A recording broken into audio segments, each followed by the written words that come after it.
No, pathetic fools. I shall destroy the world with the phantasmatrope. No, no. No, that's a load-bearing hamster! Huh?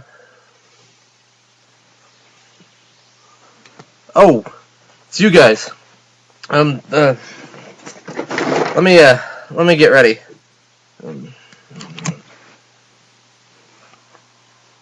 Alright, so where do I begin? Some would argue at conception, but that's not how I remember it, so our story starts with me at age 5. My earliest memories tell me that my mom had enacted a ban on nearly anything media-related from our household. This was due to the actions of my stepbrother, who shall remain nameless, which my mom blamed on violent television, music, movies, and video games. My dad, on the other hand, knew better, and took it upon himself to sneak me games whenever he had the opportunity. Originally, he let me use the family business's old Panasonic senior partner, but eventually, he built me one out of whatever spare parts he could secure. As much as I loved the old Apogee and Epic shareware games, I still got jealous every time I saw a commercial for a Nintendo game or a Sega game. Finally, I was able to buy console systems with my allowance, but I was never able to afford one while games were still being made for it. When I got my Super Nintendo, it was in 1997, just as the console's life cycle had ended. But it meant the first game I ever got to play was the final game made for the Super Nintendo, Square's epic masterpiece, Mario RPG, The Legend of the Seven Stars.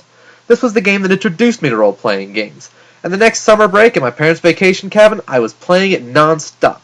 I loved all the conversations, the secrets, how your characters got better as you fought more enemies. I loved everything about this game, but there are a few things that I took particular joy in, and those are what I'm going to share with you today. So sing along if you know the words. This is Wraith stopping things up on a list. Mario RPG, if you get the gist. It is one of the greatest games of all time. Not playing it is considered a crime. You can play it on the Super Nintendo or download it to play on your new Wii.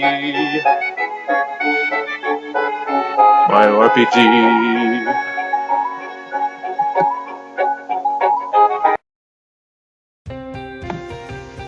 Number 10. Making music. In Tadpole Pond, you not only get to meet Mal's adoptive father, Progfucius, you also come across the great composer Todovsky. However, he's apparently lost all his inspiration, and the only way for him to come up with his newest masterpiece is to take the Carlos Mencia approach and jack it all.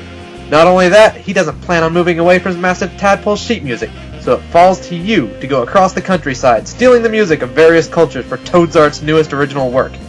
Any gamer with half a brain will know, upon hearing any piece of music, to write it down the notes. But that's not how it worked for me. I did it through old-fashioned trial and error, and it took me hours of hopping onto the slowest moving tadpoles ever to make Toadhoven there happy. All that was worth it, though, not because of the cards you get for your various shops, but because of the final reward. You get to create the final chunk of that composition yourself. No matter what you put in, the game manages to make it sound good, and you're damn proud of yourself. Too bad Danny Toadman over there is going to be collecting the royalties for it. Number 9. 30 jumps. Ugh. Everyone who's played the game knows what I'm talking about here. But some of you may be out of the loop, so here's the deal. Early in the game, Mario gets a special move called Super Jump. Like pretty much every other ability in the game, you can press a button, Y in this case, at the right time to add damage to the Super Jump. But with this move, it doesn't stop there. Mario gets an extra jump when you time it right. And you can time that jump to get another, and another, and another, all the way up to 100.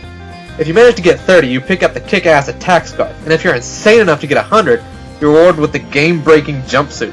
Thing is, this is frustrating. Really, really frustrating. You're going to be using your super jump for hours, trying in different locations against different enemies until you're able to find your groove. Thanks to a timing change around the 12th jump, most people don't get much farther than that. But once you do hit 30, you're riding high on your sweet jumping skills, and that's what this entry's for. Number 8. Everything Booster does. In the opening of the game, Mario, Bowser, and Princess Peach, the Toadstool, are flung in different directions. You come across Bowser a few times early in the game, becoming more and more pathetic as he loses his troops, until he's finally lost it and you find him weeping in front of a huge tower. That's just a primer as to how screwed up things are here, though. Learning that the princess is trapped at the top of the tower, Mario bursts in and the insanity begins. You quickly learn that the tower is owned and run by Booster, a horned, bearded nutjob that does his best to entertain you as you make your way up his home. It's creepy and hilarious to see him grinning madly as he attempts over and over to murder you, thinking it's nothing more than a game. He's right, of course, but he's not supposed to know it. He's also not supposed to know the name you input at the beginning of the game, but that's just the kind of guy he is. After he does you the service of eating a boss, it's hard to stay mad at him, so that's why he belongs on this list. Number 7, the fight with Culex. So you've been playing this game a while, you've maxed yourself out at level 30, and you could take Smithy on without breaking a sweat, right?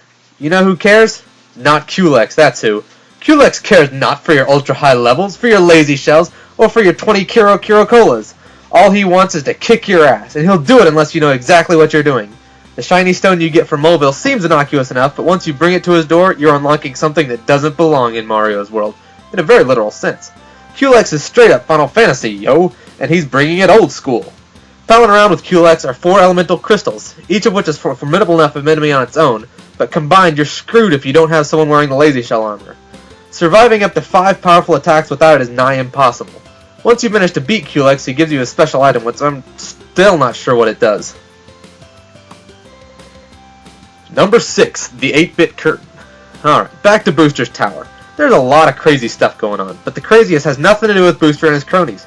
There's a single room, completely devoid of enemies, that seems pretty simple. Empty. Suspiciously empty, except for that curtain. What's up with that curtain? Is there an enemy behind there, waiting to jump you as you head for the door? Well, screw that! You're not getting the better of me! I'll take you on that— Wait, there's nothing back here. What the hell? I went through all the trouble of going back there for— Whoa. What happened to Mario? That is awesome! For the duration of this one room, Mario's taken back in time, all the way to 83. Yeah, he's lost a couple of pounds, but that'll happen when you lose one of your newly acquired dimensions.